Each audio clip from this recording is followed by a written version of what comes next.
Hello, everyone, and welcome to Slash Film Daily for Tuesday, June 25th, 2019. On today's episode, we're going to talk about what we've been up to at the water cooler. This is Slash Film Editor-in-Chief Peter Sciretta, and joining me on today's podcast is Slash Film Managing Editor Jacob Hall. Hello, hello. Weekend Editor Brad Oman. Hey, that's me. Senior Writer Ben Pearson. Hey, what's going on? And writers Hoai-Tran. Hey, everyone. And Chris Evangelista. Hello. So the whole gang is back together.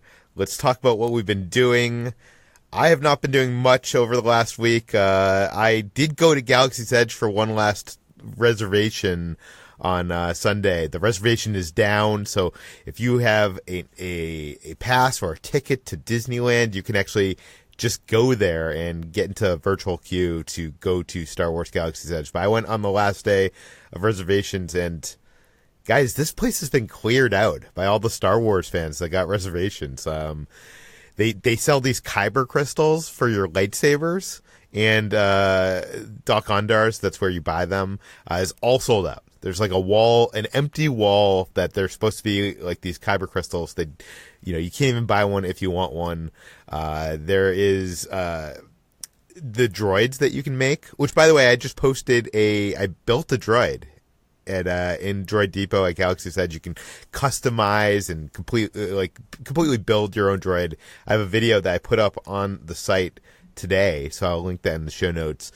Check that out. But one of the cool things for the droids, you can buy these personality chips. They offer 6 different chips, fall into one of 3 different factions: Smugglers, Resistance, or First Order, and that changes how your droid sounds and acts. And they're sold out of all of them. There's so many things that are sold out, and it seems like Disney woefully under-anticipated what people were going to buy. Those Kowakian monkey lizards, basically the Salacious Crumb-like creatures that sit on your shoulder, have been sold out for a while, as have the Loth cats. So yeah, you can go to Galaxy's Edge, but a lot of the stuff is missing from the walls. Brad, you bought a bunch of stuff, and even like some of the stuff that you bought, like the Sabacc deck, is gone. So it's I'm really glad that you picked up that stuff for me, and that I got to go to get a lightsaber, because I can't imagine what that situation is going to be like for years to come. Peter, this is a big problem, right? Because they only have one active ride, and the restaurants and food have massive waits, and now you can't even shop there anymore. It seems like a huge misunderstanding on how to handle this on Disney's part. Well, they fixed some of those issues, Jacob. Now, I think starting at 7 a.m. you can go online and reserve a space at the Cantina or at Savi's workshop to build a lightsaber. So that can be done online, and you don't have to wait in the line in the land, which in the heat. So that's better. But strangely, I think Disneyland didn't know. Logistically, they didn't know how to handle the opening of this land, and they've actually blocked out most of the pass holders up until the Signature series, which is the top of the line. Cast members are not allowed to go to Disneyland, and yesterday was the opening for Galaxy's Edge to anybody who bought a ticket, and the park was dead because I think just because people were afraid to go, thinking it was going to be insane. And then a lot of, Disneyland, as you know, Jacob, is locals and stuff. A lot of those people are blocked out. So I think Disneyland's learning a lot from this experiment and what, the process that they're building. I'm wondering how it's going to reflect at Disney World, because that kind of crowd is much different. But anyways, so Galaxy's Edge is opening. It is still great. I love it. Watch my videos. I'll link it in the show notes. Jacob, what have you been up to? I went on the exact opposite trajectory. If Disneyland is one form of art, I went to a fine art museum in Fort Worth, Texas, the Kimbell Art Museum in Fort Worth. It's not a huge museum, but it's one of the nicer, more respected museums in Texas at the very least. And I was in Dallas to visit my in-laws, and my wife can talk about artists and classical painters in the same way you and I, Peter, talk about Disneyland and Disney theme parks. So it was very important to her to go to Monet, The Late Years, a new exhibit at the Kimbell, which is not part of their collection. It's a traveling exhibit that's there through September. So if you're in the Texas or Central Texas area and want to check out some really cool art and like Monet and Impressionism, it is worth checking out. As the title implies, Monet the Late Years is the last 20 or so years of Claude Monet's life.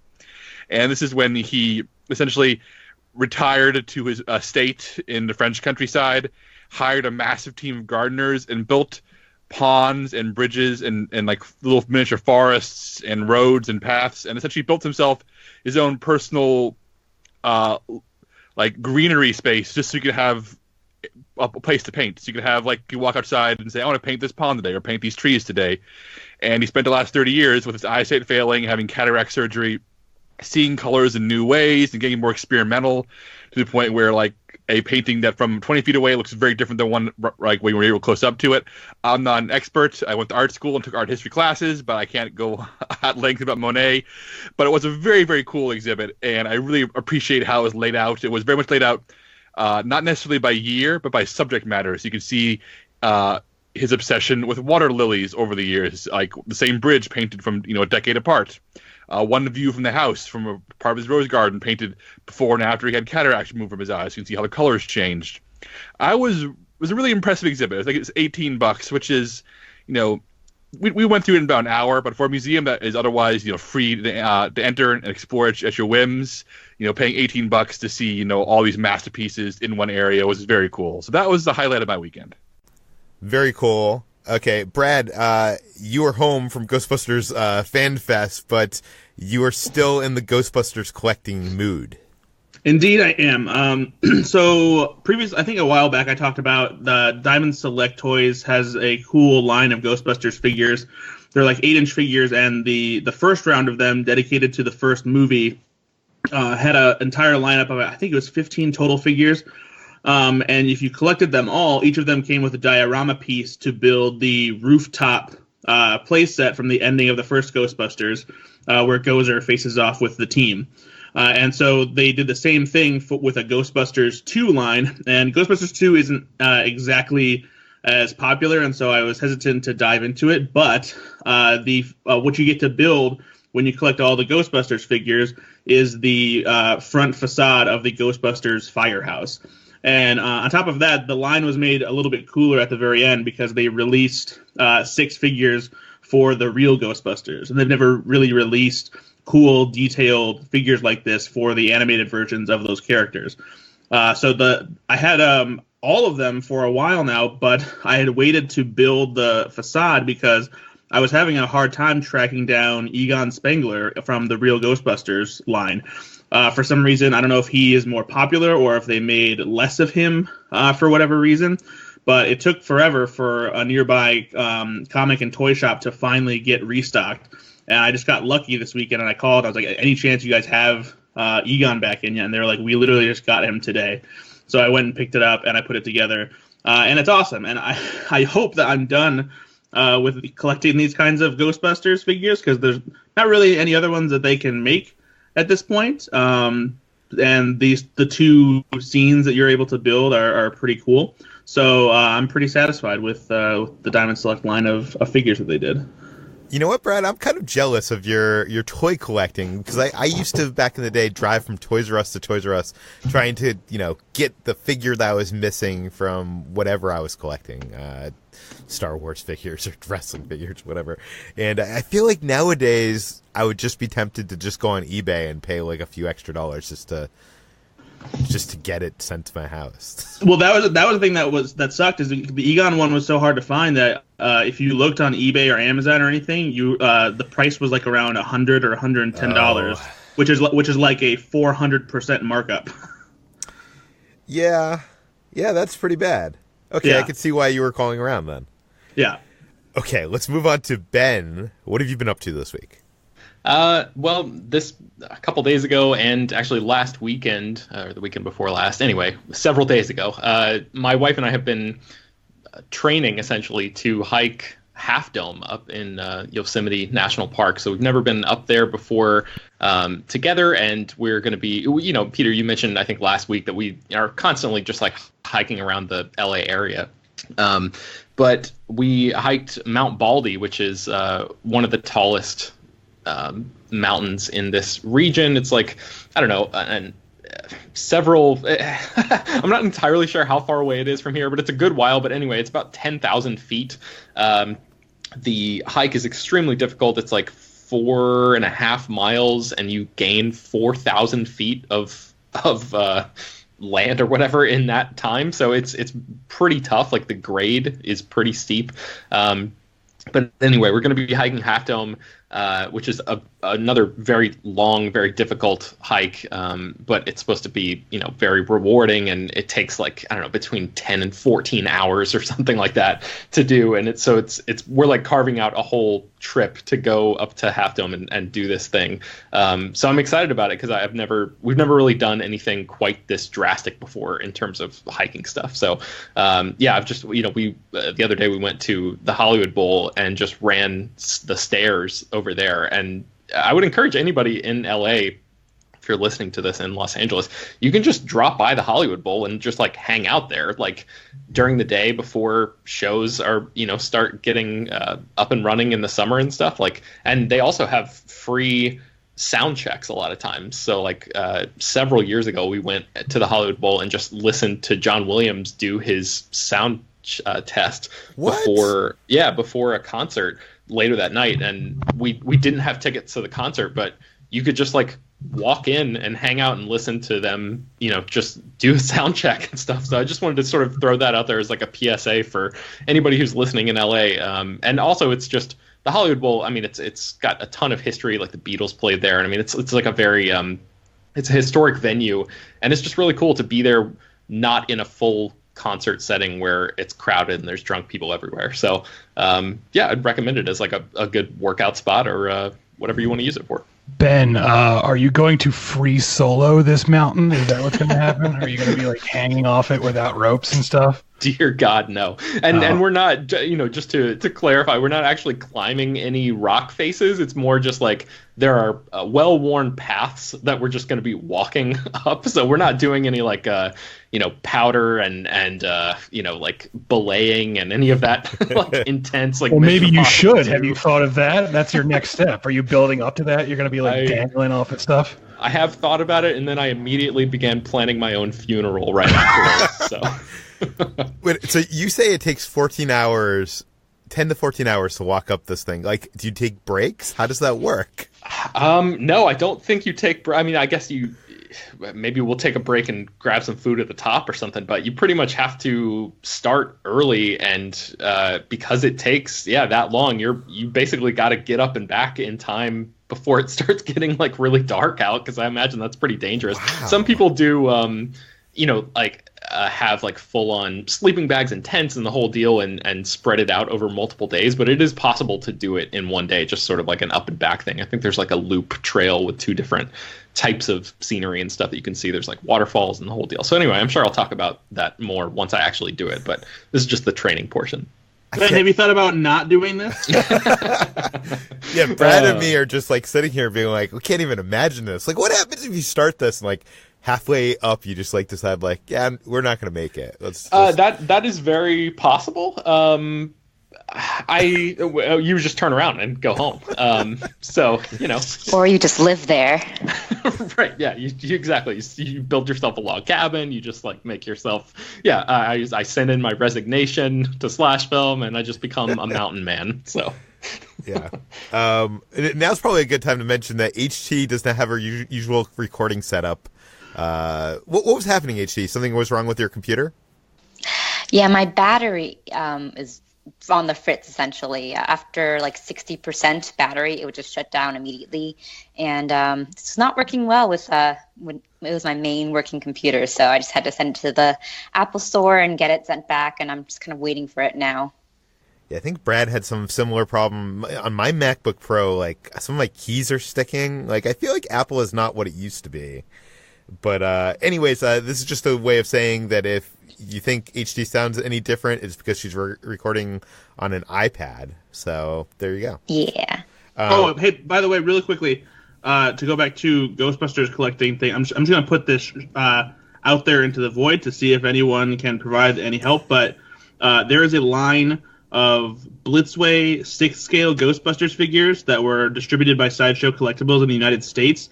They seem to be sold out absolutely everywhere. I have Venkman, Ray, and Egon, but I need Winston, and I held off on buying him for so long that I can't find him anywhere. I have tried endless online stores. I have called all my local comic book shops. I can't find him anywhere. So if anybody out How there much does listening, this sell for on eBay? I can't find any on eBay. When I was able to find it on eBay and I was watching them, and I was just holding off on buying them because they're expensive figures. They're about $350, and they would go for around $400, $450 depending on how many were available on eBay. The only ones available on eBay right now are the 4-pack that has all 4 of them, and it comes with some exclusive Slimer, a Slimer like accessory and police barricade and stuff like that. So if anybody out there listening happens to have a line on a Winston Zeddemore 6-scale Blitzway / Sideshow Collectibles figure, get at me on Twitter at Ethan_Anderton because I will buy it.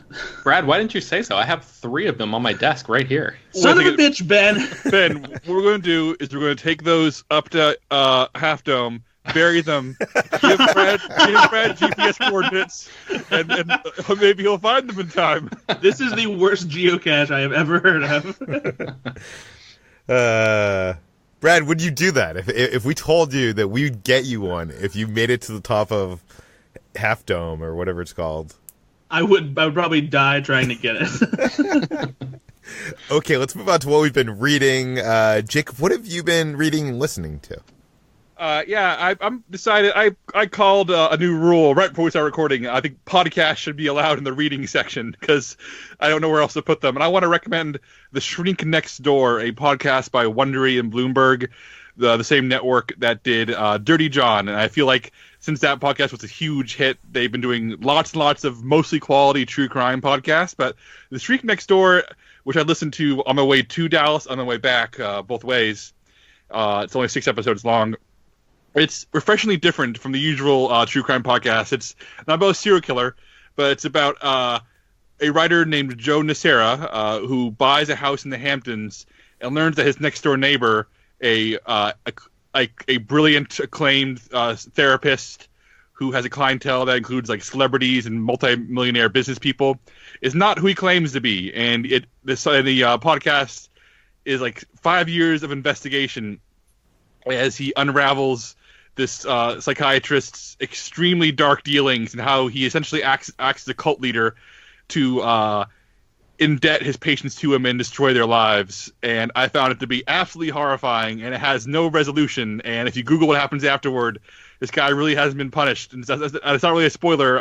His story itself is so fascinating, and it's not where the point is not to punish him. The point is to tell the stories of his patients.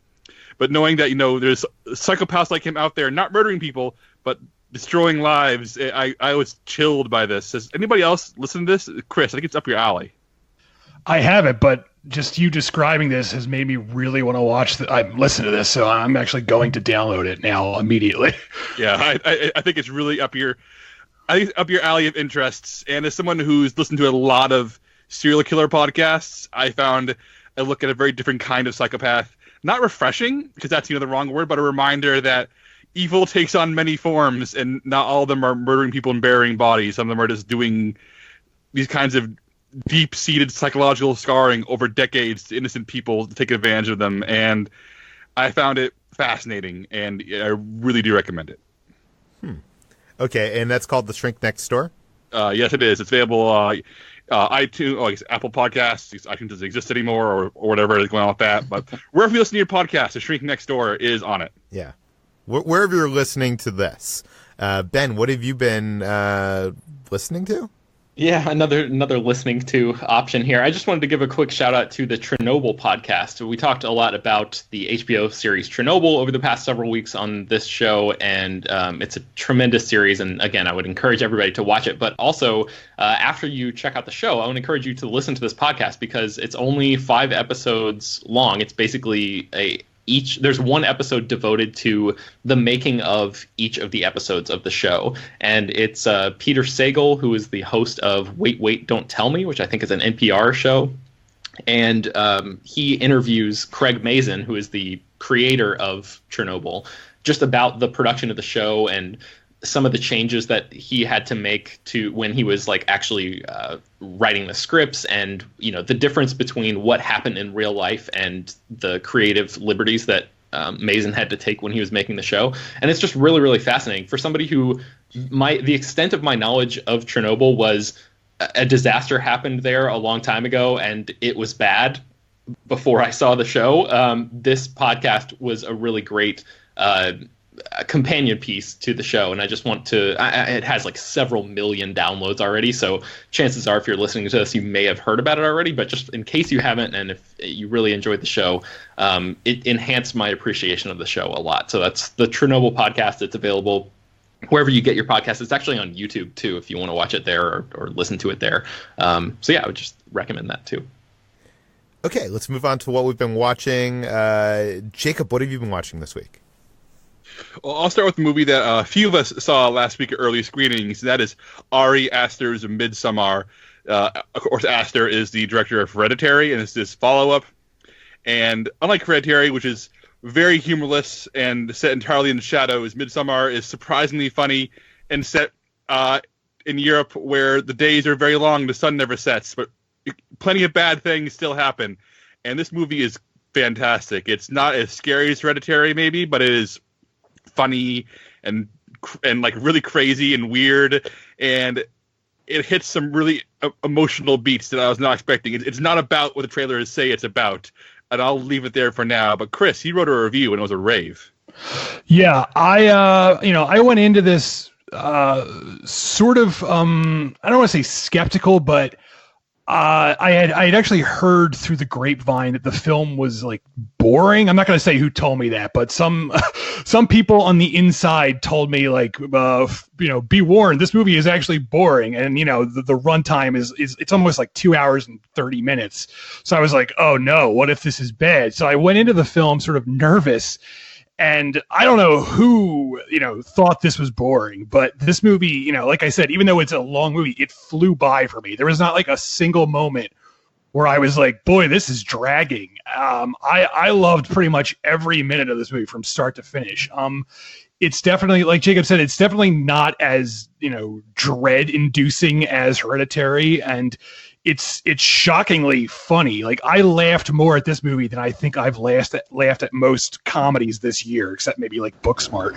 Like, it's shockingly funny how funny this movie is. And I don't know how people are going to react to this because, obviously Hereditary was polarizing for many because it got sold as this, ultimate scary movie. And I think Hereditary is great, but it's not your typical scary movie. And this is even less of your typical scary movie because while it is a horror movie and while horrific stuff happens in it, it's so both funny and strange. And it has this very unsubtle message about like toxic relationships and gaslighting and basically going out with really shitty guys. And I have a feeling shitty guys everywhere are going to react to this movie very poorly because it's calling them out on their terrible behavior and they're going to be affronted to that. So I'm very curious to see how this goes over with the public. But beyond that, I love this. I actually think I like it more than Hereditary. Yeah, and one thing I'm going to toss this to Ben in a second, see if he agrees with this. I feel like Hereditary is about family baggage and how you're cursed with it, whereas Midsommar in many ways is about family baggage that you're cursed with, but you also are happy to be cursed with it. Like, it's like, oh, that's just a thing my family does. Ben, did you get a similar read on that? Man, that's interesting. I did not get a similar read on that, but I certainly agree in terms of Hereditary. I think ultimately I like Hereditary a little bit more because of that dread that Chris mentioned. That movie is just soaked in dread all the way through, and the brightness of this one does remove a little bit of the scary element here, and I sort of went in wanting to be scared a little bit more than I ended up being, but this is a tremendous piece of work. I mean, it is just, it's a little bit different than I thought it was going to be, but there are so many things seated in here and so many messages. And, just like there are these tapestry images that have like figures carved into them and sewn into them that are doing things that foreshadow what happens later in the movie. So keep an eye out for stuff like that. It's really fascinating. There's like, there are posters in a character's room that that I caught early in the movie that represents or foreshadows an event that directly happens really, really far into the movie. There is like some psychedelic stuff going on here. The visual effects actually were something I wasn't expecting to be impressed with by this movie, but it did something I never really seen before, especially in like a folk horror setting like this. So yes, I would definitely recommend this. But as Chris said, this is not a movie for everybody, and I'm very curious as well to see how people react, because I think, if you go into this movie, especially seeing the trailer and maybe if you've seen like The Wicker Man, for example, you kind of think that you know what you're in for with this, but there's a lot going on here that I think is worth like serious discussion. So maybe we can have a deeper discussion about that once the movie actually opens. Yeah, I think The Wicker Man is the movie you want to compare to after seeing the trailer. But there's another horror movie, another equally famous film from the 70s that I think it reminds me more of. But I think talking about that movie would be a spoiler. Yeah. So let's put a bookmark here and say when Midsommar comes out, we'll have the conversation about what I feel like this movie is the inversion of in many ways.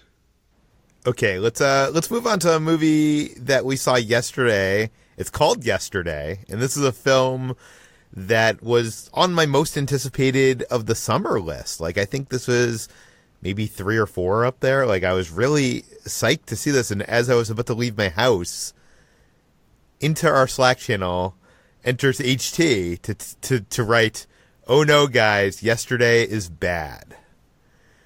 So HT, tell us why Yesterday is bad. All right. Well, so Yesterday is a film directed by Danny Boyle, written by Richard Curtis. And this is a film that has a really cute premise. It was something that I was looking forward to a lot as well. It's the idea that this one man hits his head in an accident and wakes up and realizes that he's the only one in the world who remembers the Beatles. And I remember when this came out at Tribeca, and there were some sort of lukewarm reviews of it saying that it was more sentimental than people thought. And I was like, okay, so this is more of a Richard Curtis film, and I'm prepared for this movie to be more of a rom-com. And I'm actually kind of excited for that because I am one of the first people to defend Richard Curtis. I think his brand of sentimentality has its positives. I love Love Actually, unironically. His episode of Doctor Who is one of my favorites. I think that he can get treacly, but he has a charm and a genuine warmth to his movies that can come through in films like About Time. And so I was watching this film, and I was on board for the first half of the movie, where you have a lot of those hallmarks of a Richard Curtis film. There's that close friend group. There's that charming rom-com thread with the leads played by Lily James and Himesh Patel, who are incredibly, utterly charming, by the way. But I will say that this movie is kind of like what I would describe it as is nice core eating its own tail. It's just so incredibly allergic to conflict of any kind and of holding its characters accountable that it becomes like this sentimental, sticky mess of a film that not even the moments that I liked and not even the leads really could save it. Peter talked about the ending. I think the ending is a lot of the reason why this movie doesn't work because, for the first half, it's sweet. It rides on its premise really well. But then it also takes a long time to not really do much with its premise other than, for some reason, fall back on the standard biopic various montages of him going on tour and singing half of the versions of the Beatles songs. And I really think that it's Richard Curtis giving into just the worst of his sentimental impulses and Danny Boyle not really knowing what he's doing here. I did say, I said in the Slack channel that I thought Danny Boyle was phoning it in. Maybe he's not phoning it in, but I feel like he didn't really know what to do with this material. And at some points during the dialogue scenes, I feel like he got kind of bored. There are several scenes in which there's just mundane dialogue scenes. And for some reason, just one shot is done in this weird Dutch angle. And I was like, what is the reason for this? And it happens 4 times throughout the film, but it's not a consistent thing. And he just does it 3 or 4 times. And I was like, that's very odd. I feel like he just got bored or something when he was doing the dialogue scenes. And I feel like, and he doesn't seem to have quite a grasp on like how to shoot musical scenes as well. Like there are some scenes. He almost seems unconfident that like the music is good. Like the first time he's playing a song like from the Beatles and no one had heard the song, he cuts away to like these wide shots of like dogs on the beach and stuff, and I'm like, shouldn't this be a moment about the song? Like it's not shot in a very dynamic way at all. Like, for example, if you see just something like Sing Street, it's done in such a dynamic, really energetic way, and it is just kind of the same thing. It's just people singing and strumming guitar, but here you really feel like it's just a guy singing and strumming guitar. And I was very disappointed in that, and I just,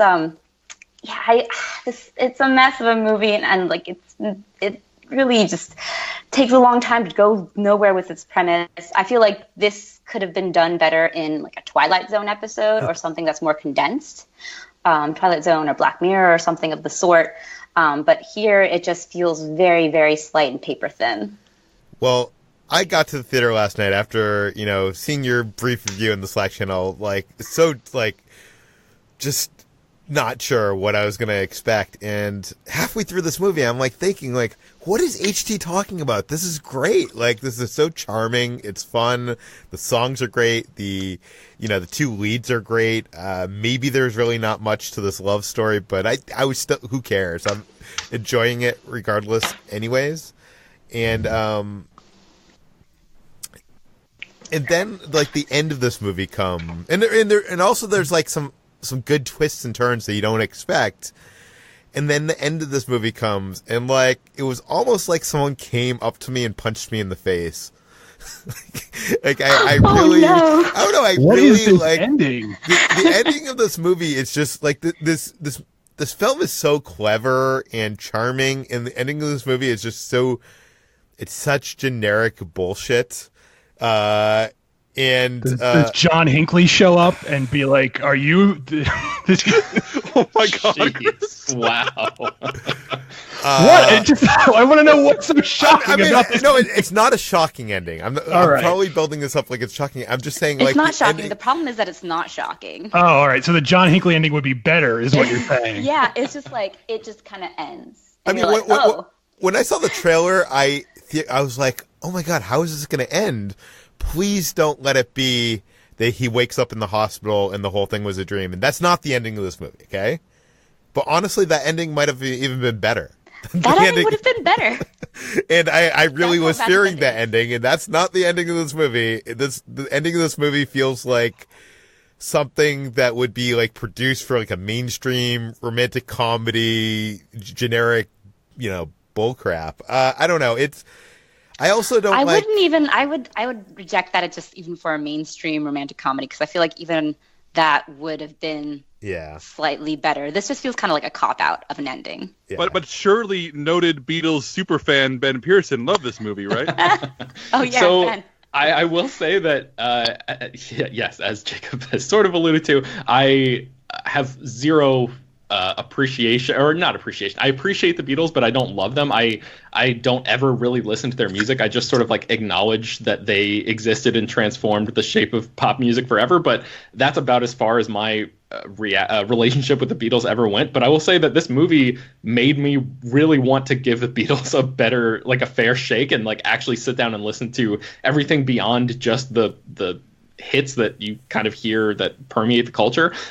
So I think in that regard, it's a huge success. Well, I think both Peter and HT are really, I don't know. I mean, obviously the movie is going to work differently for different people, but I had a really great time with this movie. I think it's very surface level. There's not much going on in terms of like its messages. I think actually it can kind of be pretty thematically muddled at times, but if you're just looking for a good summer movie that delivers on the promise of its trailer, where you're just, you walk in and you want to hear good music and have an interesting story and, watch charismatic leads and it's sort of just like watch it as like a fun movie and not anything to take super seriously.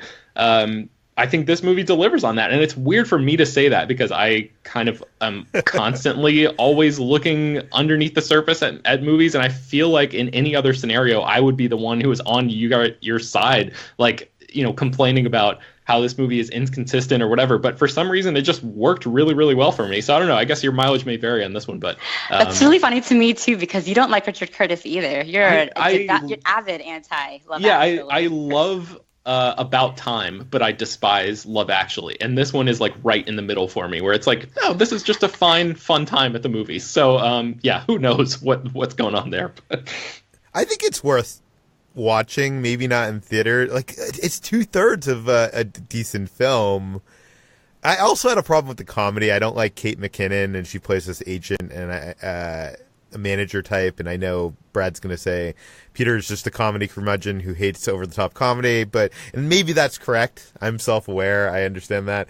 But it felt like this was trying to be more of a, like, the premise is crazy, but, like, the people are down to earth.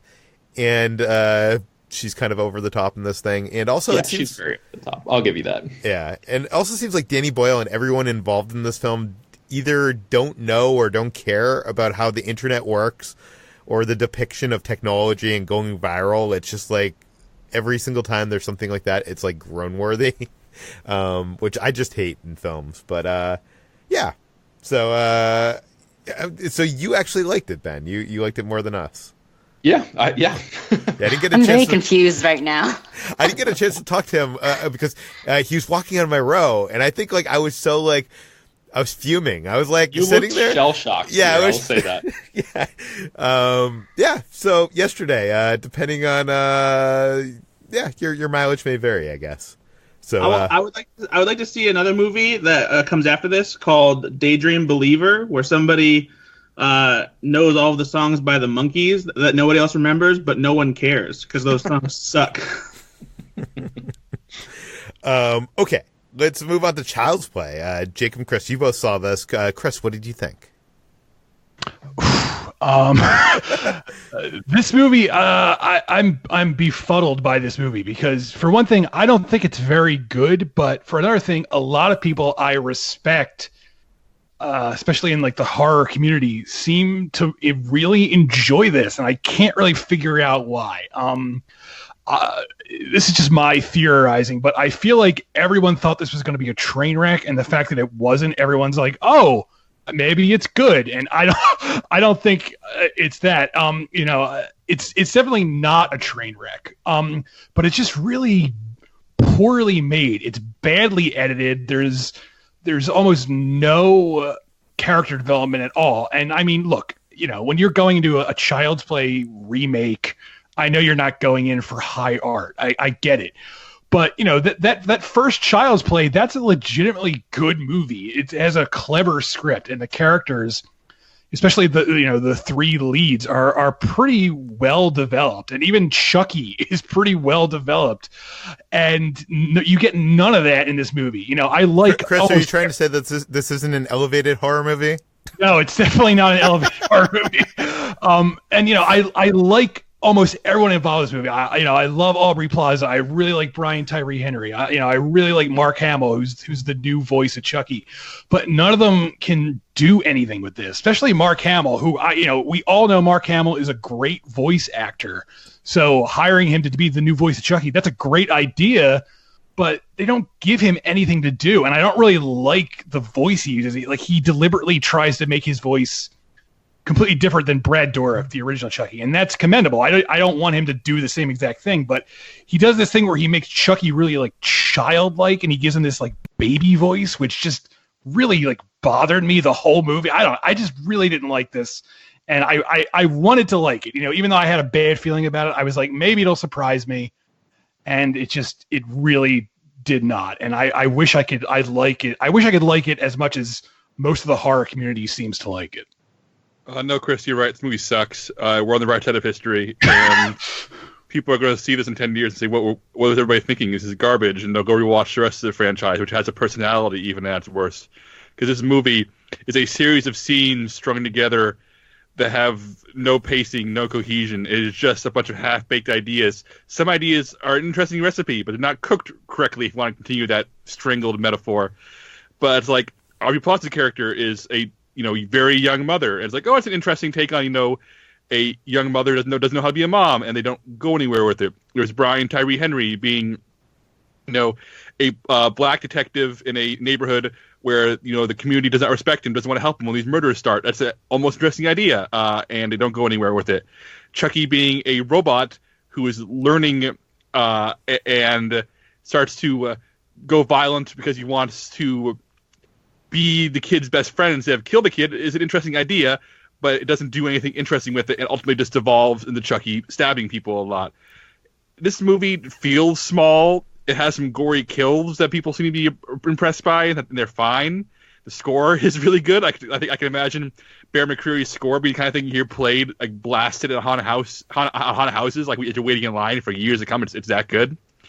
But there's nothing here that works. And I'm just keep bouncing back to the opening scenes of the movie where as the Chucky's new origin story is that an overworked and stressed out Southeast Asian factory worker intentionally turns off the safety guide before committing suicide, like at the factory, which is like such loaded imagery and such a if you're going to borrow that kind of imagery from real world headlines and take other people's suffering to fuel your horror movie, at least be Midsommar. At least have an artistic point and be brilliant. Don't be a tacky Child's Play remake. And the whole movie feels like it's borrowing things that it thinks are clever and never running with them and just leaving them sitting there thinking that's enough. And it never is. It is just a lump of nothing sitting there being ruthlessly uninteresting. And I can't even get too angry about this movie. It is just a standard, no good, bad movie. Not even bad in fun ways. It is just bad.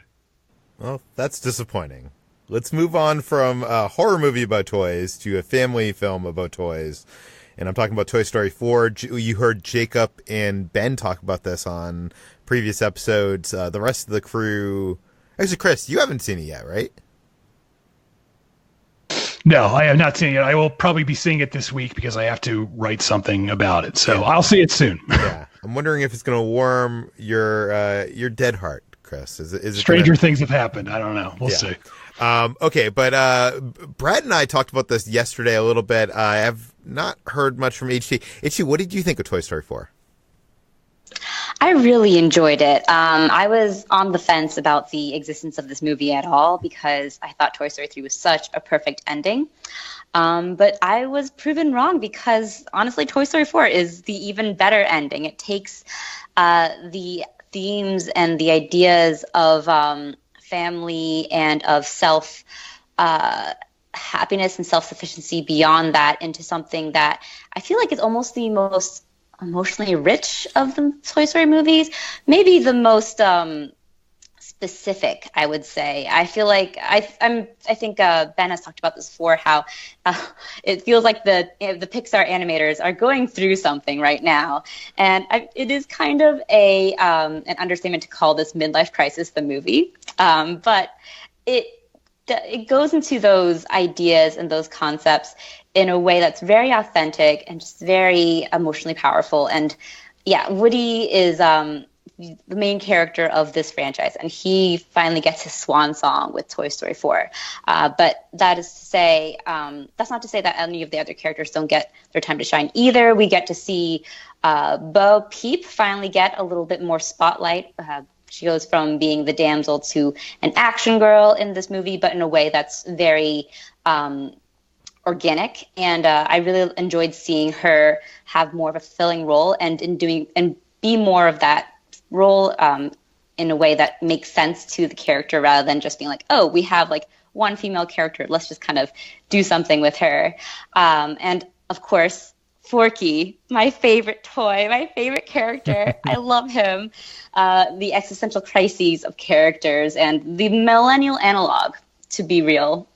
I absolutely loved him and his pondering of existence and why he came to be. And it is a little frightening to think of the fact that children can't have that power of God to bring life to inanimate objects. But it's Toy Story. What are you going to do? And I really enjoyed that. I like that that idea of putting that once your purpose has been fulfilled, especially in Woody's case, that you can put yourself forward.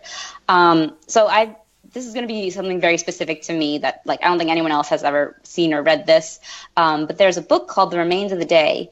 It's written by Kazuo Ishiguro, who wrote Never Let Me Go. I think there was a film of it too with Anthony Hopkins and Emma Thompson. And it follows this butler who has devoted his entire life to being like the perfect butler. And in his twilight years, reaching 70, 80, he realizes that he has, done nothing for himself, and that he's kind of left with this threadbare room and only the promise of lost love. And it's very sad and melancholy. And I feel like Toy Story 4 definitely captures that in a way that I didn't really expect. And like I was saying before, it kind of felt like the most emotionally rich of the Toy Story movies, maybe the most emotionally, mature, or something, dealing with an experience that a Pixar film hasn't really tackled yet. So I really enjoyed it, is what I'm saying. Yeah. I think it's too soon for me to rank them. I will say that I don't think Toy Story 4 is essential, but I'm really glad they made it, and I really enjoyed it, and I was not expecting to think that it was as good as it is, and it's such a great bookend to these characters. And I do want to say I have one tiny criticism though. So my one criticism with this movie is how they dealt with Buzz Lightyear. He was always sort of a periphery character to begin with, but in this case, his whole subplot of not knowing what his inner voice is and trying to figure that out felt like very much like a discarded subplot from like Toy Story 2 or the first Toy Story or something. It felt kind of like he regressed, and I was kind of like, oh, he's not the main character anyway, so it doesn't matter. But that annoyed me a little bit. I will say they didn't say this outright, but when I interviewed the director and the producers of the film at the junket a few weeks ago, that interview is now on /film.com. We'll link to in the show notes. They said that when they first wrote the script, Buzz was barely in it, and they said it in the interview with a positive spin, that to go back in and beef up Buzz's part. And that's probably my criticism to HG, is that it does feel like they went in and had to beef up Buzz's part because he's the second lead of the franchise, as opposed to him having a purpose to actually add to the story. I feel like you can cut all of the scenes, and the movie is essentially the same. Yeah. For sure. Yeah. Brad, we talked to you about this a little bit yesterday. Do you have anything to add about Toy Story 4? No, I mean, I said a lot of what I felt yesterday, and really just I did a complete 180 on this movie in that it's a movie that I didn't think need to exist, and I didn't think it looked all that great from the marketing, but I saw it, and the tears flowed. I was more than satisfied. I love the new characters. I love what they do with Woody as a character, and the ending of this movie, and just how it really just it improves upon Toy Story 3 and just takes it to a different place and pulls at your emotions in a different kind of way. It's just everything that HT said is true. Forky even works. I wasn't even sure that would be a thing that did land very well. Even though his existence is still kind of shocking and odd, it really doesn't matter in the grand scheme of things. Although I would pay to see what other things actually are loved enough by kids when they pretend they're toys that actually come to life as toys. But yeah, this is just it's wonderful, and I hope that people don't stay away because they had the same thoughts I did, because it's worth taking a shot on, and you should definitely go out of your way to see it with your family this summer. Yeah, I feel like the logistics of how things work in the Toy Story universe have now become very scary, kind of like the Cars universe. But if a kid could just put their name on a popsicle stick, and that makes the popsicle, or I mean, not popsicle stick, it has popsicle. Well, I guess, yeah, it is popsicle stick legs, right? Or feet. It makes that fork sentient. That's a little frightening. Well, but at the same time, that the movie acknowledges that. I don't know if anyone here stayed through the credits, but there's a mid-credit scene where the last spoken line of dialogue in the entire Toy Story franchise directly acknowledges how terrifying it is that these toys are alive in the first place. So, I think the movie's very aware of that, Peter. At least I think so. Maybe we're all the playthings of some godlike figures doomed to be discarded. Well, the weirdest thing about it is that when Forky comes to life, all he's saying is trash, which implies he had some semblance of sentience while he was in the garbage can, not a fully formed quote unquote toy yet.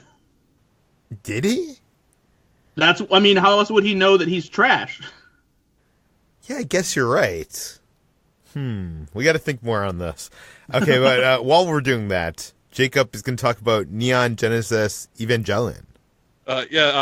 After years of being unavailable in the United States and people having to resort to overpriced DVDs and bootlegs, Neon Genesis Evangelion, or just EVA, we're probably going to call it that from now on, is available on Netflix with a new English dub that's already caused tons of controversy across the internet.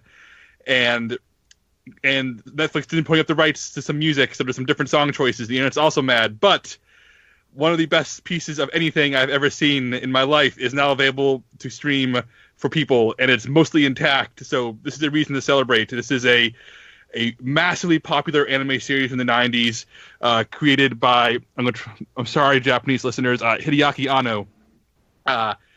And it starts off looking like a fairly typical giant robots versus monsters anime, and it very quickly starts revealing that it's not. First of all, it is shot brilliantly. The cinematography, the use of camera angles here is really brilliant. Where he puts his camera, Anno and his directors, it's stunning.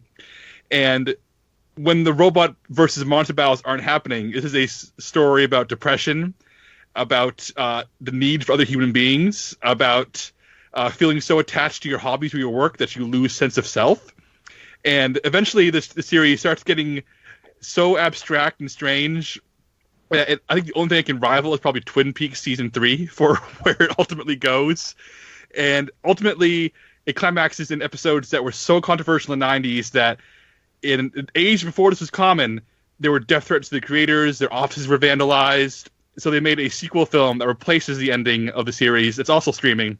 That's called The End of Evangelion. It's all streaming on Netflix now.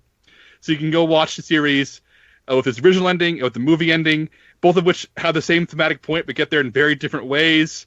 And this show blew me away when I first watched it about a year ago. I have a friend who swore by it, and he very nervously showed it to me. He was terrified I would hate it and terrified I'd be turned off by it. And it has some typical anime weirdness, and if you're opposed to the medium entirely, maybe that will bother you.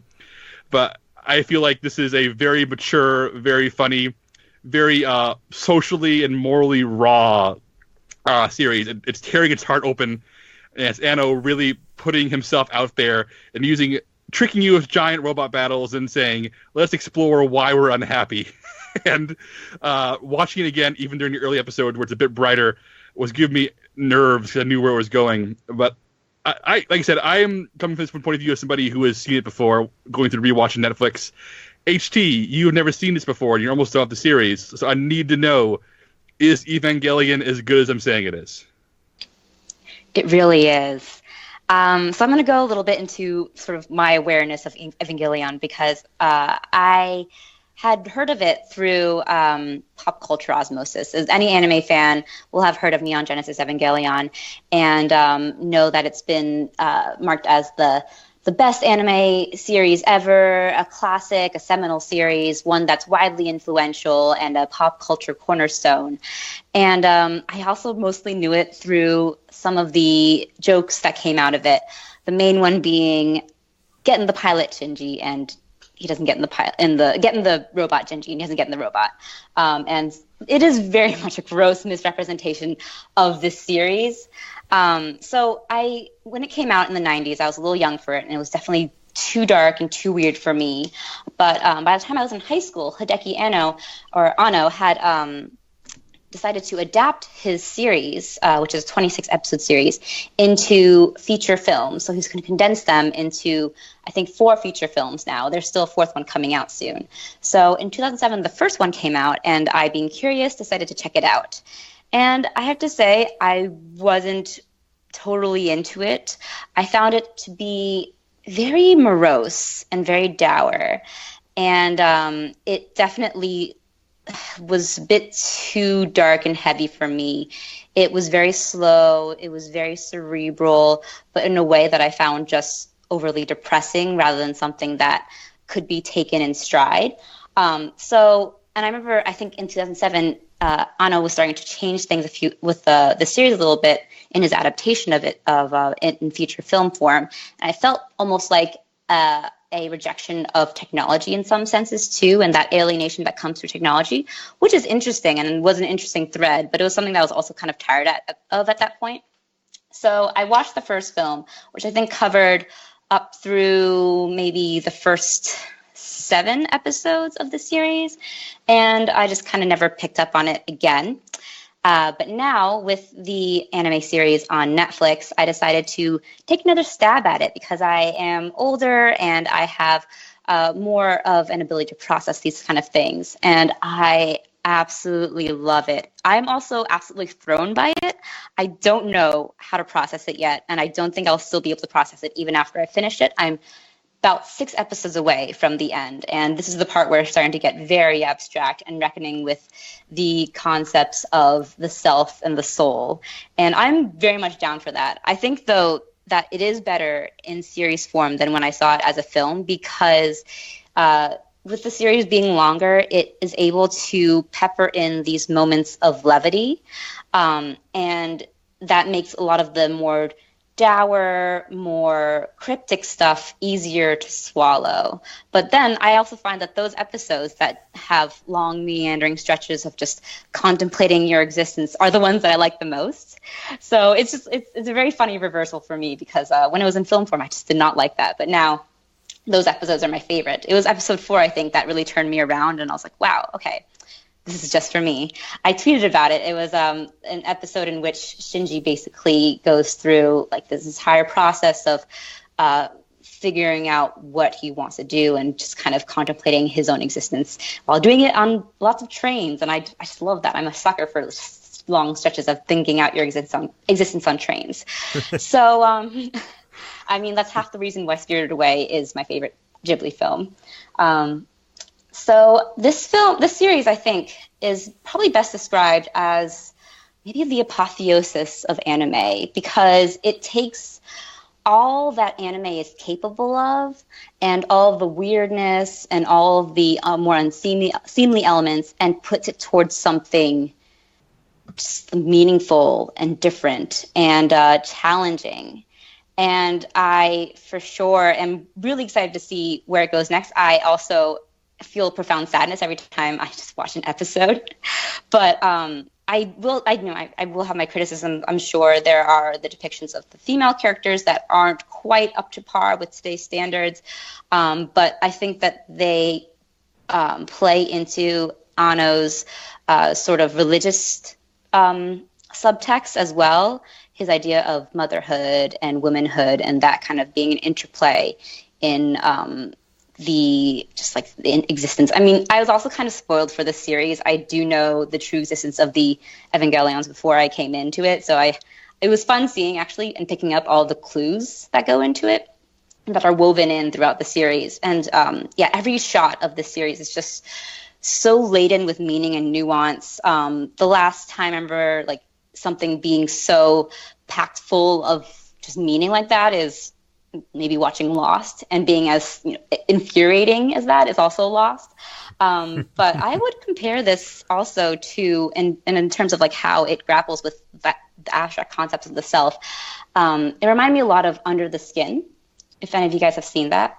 That idea of these sort of opaque and impenetrable ideas of just the self that are presented in there. And that's something I think that Evangelion, I don't know how to pronounce it actually, because they pronounce it different ways in English and Japanese. Yeah.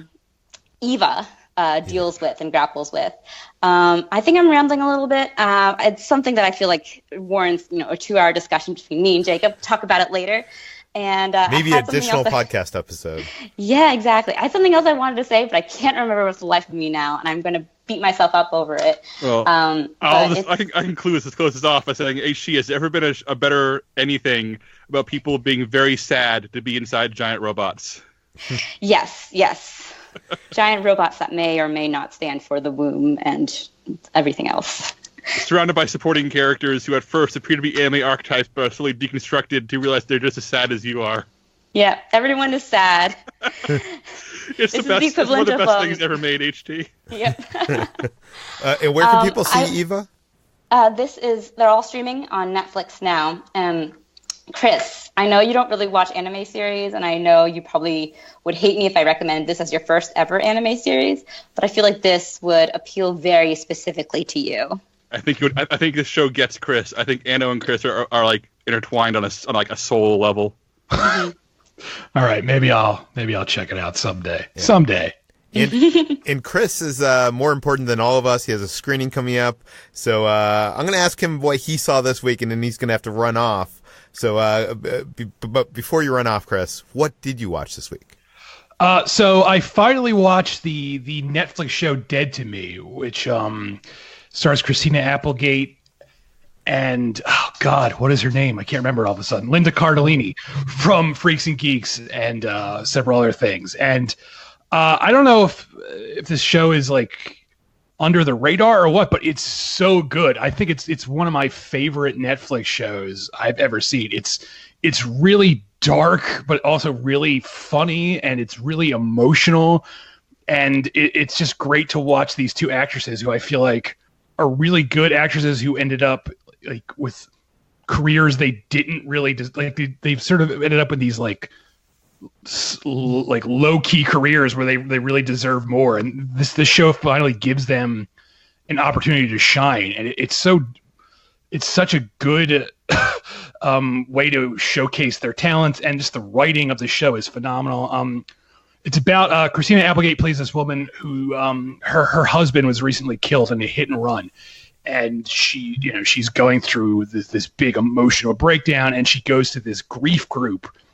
And it's there she meets Linda Cardellini's character, who's also suffering from a loss, and they become really good friends. And then the show starts throwing like one twist after another at you. Pretty much like every episode ends with this like jaw-dropping twist that you're not going to see coming. And just everything about this show from beginning to end, I love. The episodes are only like 30 minutes each, which is like my favorite ideal length for a Netflix show at this point, because a lot of Netflix shows are just too long. And so if you're out there, you're looking for something to watch on Netflix, I highly recommend this show called Dead to Me. It's already been renewed for a second season, so it's going to be around for just a little bit more at least. So I'd recommend catching up on it before the second season shows up.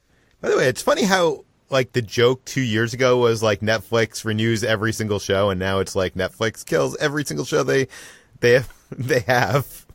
Yeah, I'm sure they'll kill this after a while too, but for now it's still alive. Yeah, it's still alive. Check it out.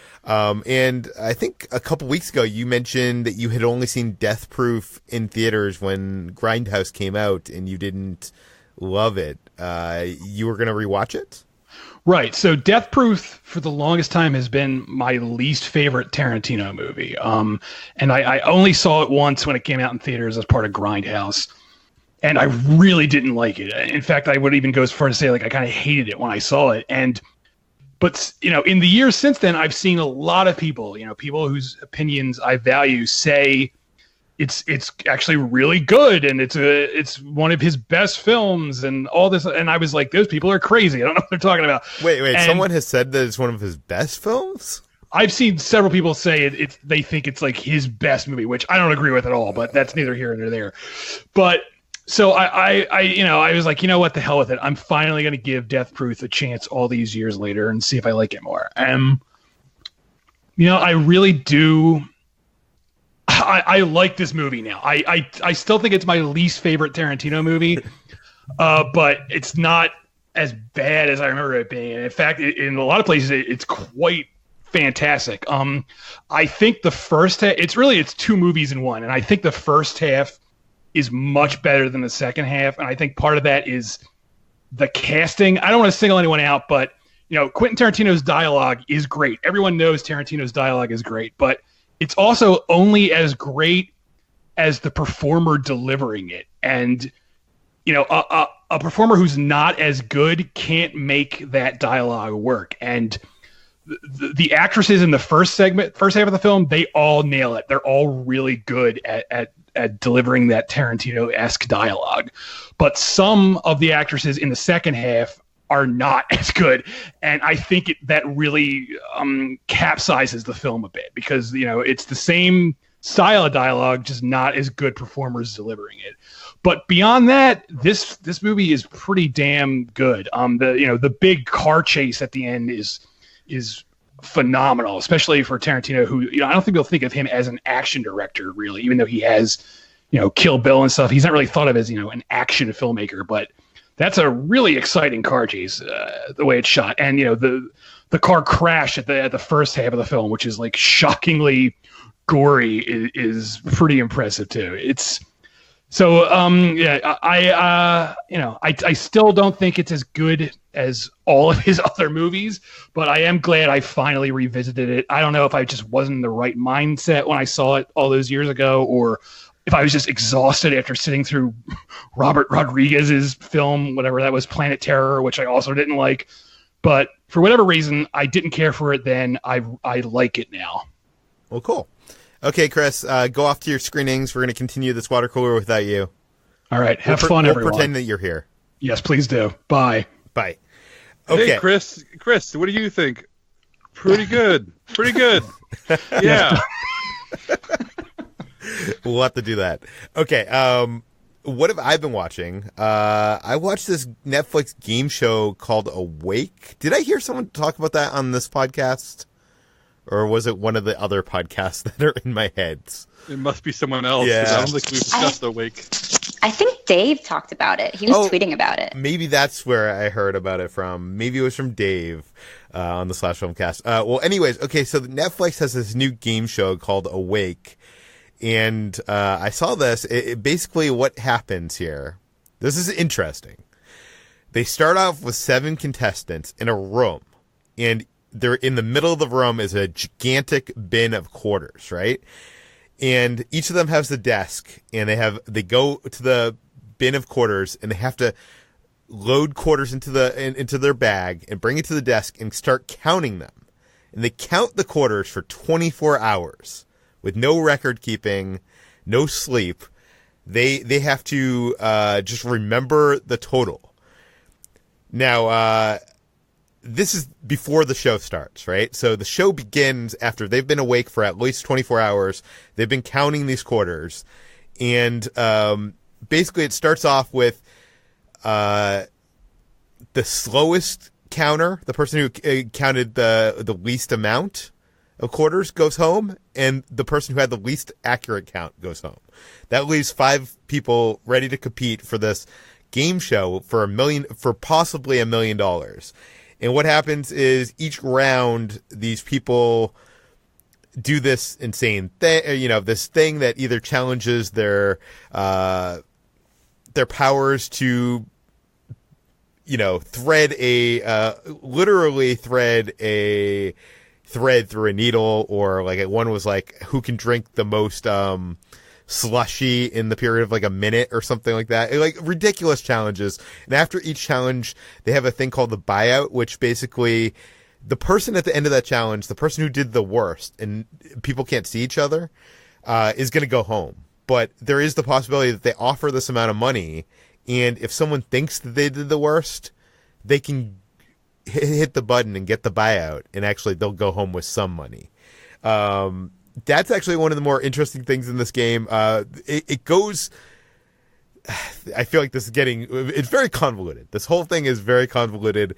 The interesting thing is it gets to the end of this show and it gets down to 2 people.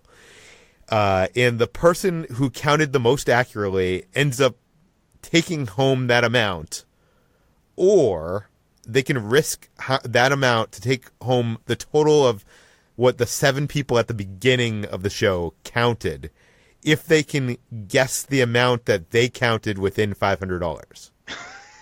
Does that make sense? No, it doesn't make any sense. Okay, so say I count it. This sounds like you showed this like during RoboCop, like during all the commercial spiels during RoboCop of all like the futuristic evil game shows.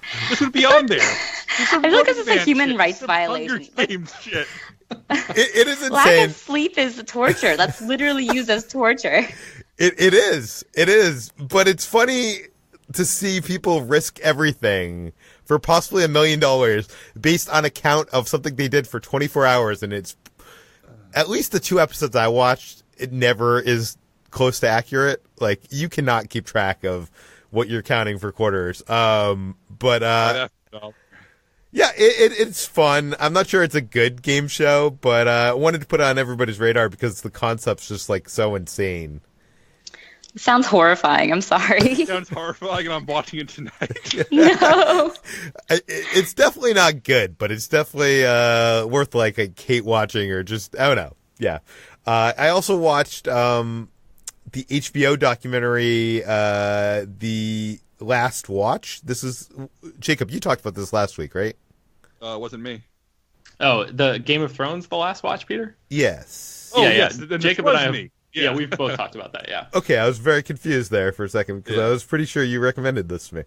Okay, now I'm not someone who watches Game of Thrones. I'm not a fan of Game of Thrones, but Jacob sold me on this last week because of talking about how it kind of gives us a peek into all aspects of the production.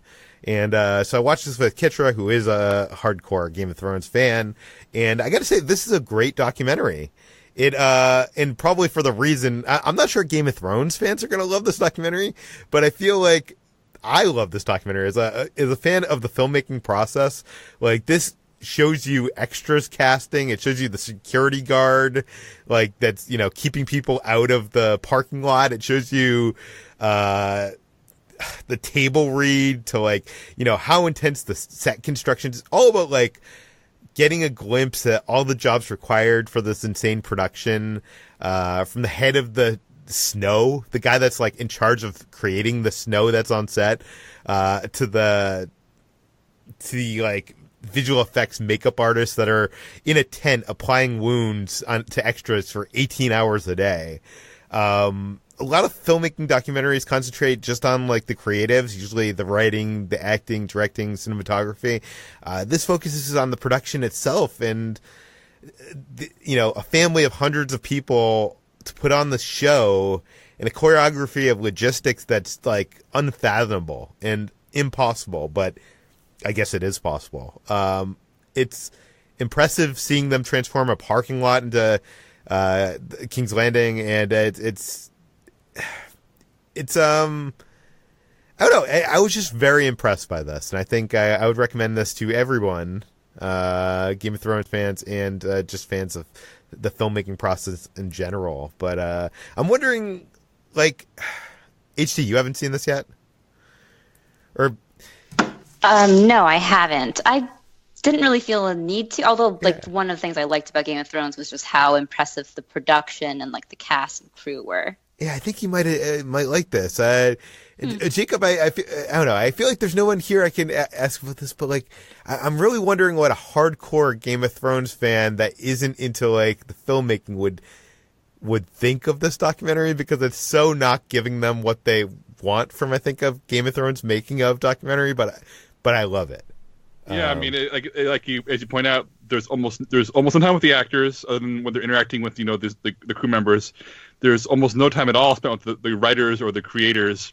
It is purely the physical process. I feel like that was a creative choice. You know, saying like, you know, this is not a documentary about giving you answers or the writers explain themselves. It's a process about, or documentary about people who's spent a decade of their lives, you know, in their career making the show happen. And that's why I think, as you said, it's not necessarily a documentary for Game of Thrones fans. It's a documentary for people who are interested in what film sets are actually like, which is a lot of people working really hard for 18 hours a day. Yeah, it's pretty insane. So I highly recommend that. It's called, I guess, Game of Thrones: The Last Watch. Yeah, not just The Last Watch. That's why I was so confused, Peter. I feel bad. It's fine. Brad, what have you been watching this week? What does Chris think? I haven't seen it. Okay. Brad? Yes, I just wanted to make sure that Chris wasn't going to say anything else. I got around to seeing Dark Phoenix and Men in Black International, and I can describe. Wait a second. What did Chris think of those movies? Chris, I love them. I don't even need to hear him say what he said about them, but I know that he adored them, and will probably put them in his top 10 by the end of the year. I'm Chris, and the Dark Phoenix is the X-Men, and the other one is about the Men in Black, and they both made me unhappy. Chris sounds like a mumbly old man. No, they are both aggressively average and painstakingly predictable, and such a waste of both of their franchises' namesake. Dark Phoenix is just middling and whatever, and doesn't do anything you don't expect, and it feels like such a weak ending to an entire franchise. Like, the ending of this movie doesn't feel like a final note on an entire series. It feels like the ending of an X-Men movie. The end of X-Men Days of Future Past would have been a far more significant and better ending to the entirety of the X-Men franchise. And I think that's Matthew Vaughn recently said that was always his original intention, but Fox wanted to do it much sooner than he did. And the Men in Black International, it's such a waste of Tessa Thompson and Chris Hemsworth. They have phenomenal chemistry together, and this script gives them nothing funny to do. I laughed maybe twice throughout this entire movie. And the action itself is boring. There's even things where, like, it doesn't entirely make sense, like, within their own rules. There's a part in this movie where Chris Hemsworth and Tessa Thompson are tearing through this like desert, like town, city, whatever you want to call it, on a hovering motorbike that he borrows from an alien. And they're tearing through all these different streets and alleys. Tons of people can see them, but only at one significant point do they decide to get a neuralizer out and flash some of the people. And then even after that, they still speed through a bunch of parts of the city and don't bother neuralizing anybody.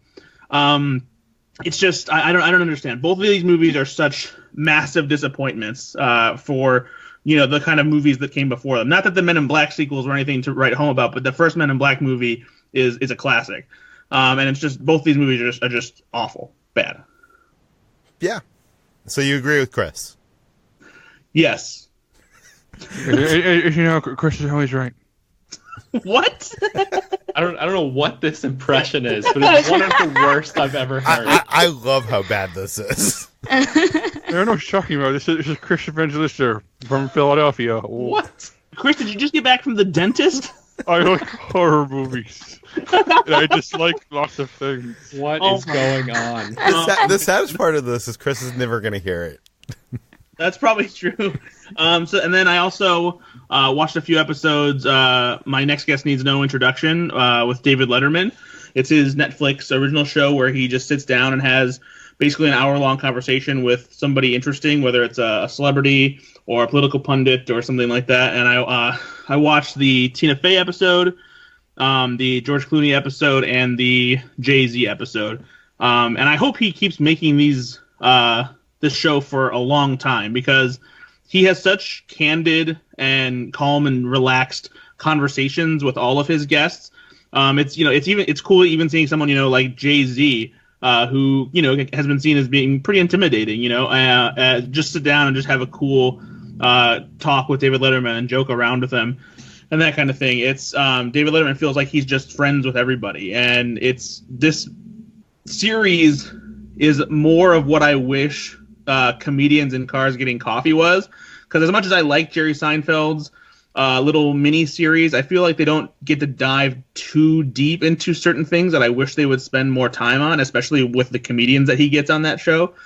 But here, Letterman has conversations that are it's like a more fun version of Inside the Actor Studio, even though the person isn't always an actor. He talks about their early life and significant milestones, their career, and jokes around, and it's a great show. What do you think of like the documentary segment? I like it. I think it mixes it up enough to give it a different style. At first, I thought it felt a little bit forced, especially because in the Tina Fey episode, he is hanging out with Buddy Guy and goes to a Chicago pizza place. And there's only like a tangential connection to that because Tina Fey talks about deep dish pizza briefly during their interview, and it seemed kind of like a weird side. But then in the George Clooney one, it made more sense because they go and talk to his parents and hang out there. So I'll probably have a better, I guess, opinion on it as I watch more of the episodes. But I guess for now, it's either hit or miss. Not that the Buddy Guy thing wasn't interesting, but it just felt kind of out of place with the Tina Fey episode. Yeah. I think that's been my experience with a couple of them. Not out of place, but it just seems kind of crammed, like forced in there. I feel like I just want the episode to be the whole conversation.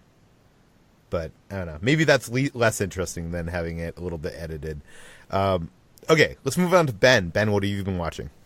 Yeah, last Tuesday I went to the Vista Theater, which is a small one-screen theater in Los Angeles, to see John Woo's 1989 movie The Killer, which is the first time I'd seen it on the big screen. I'd seen the film before and really liked it, but John Woo was there in person, and he did like a handprint ceremony out front, sort of like out in front of Grauman's Chinese Theater, what used to be known as Grauman's Chinese Theater in LA, where, you know, celebrities have their handprints and stuff. The Vista Theater has their own, like, sort of a smaller, more intimate version of that, and John Woo was added to their ranks in this handprint ceremony, and he did a lengthy Q&A right before the movie too, and he told us about making the movie and you know, that this film was shot with no script and no storyboards, and he talked about how Chow Yun-fat, who stars in the film, actually cut his eye during one of the stunts because there were like explosions and you know, the all sorts of things going off in this movie because this was made in the late 80s and CG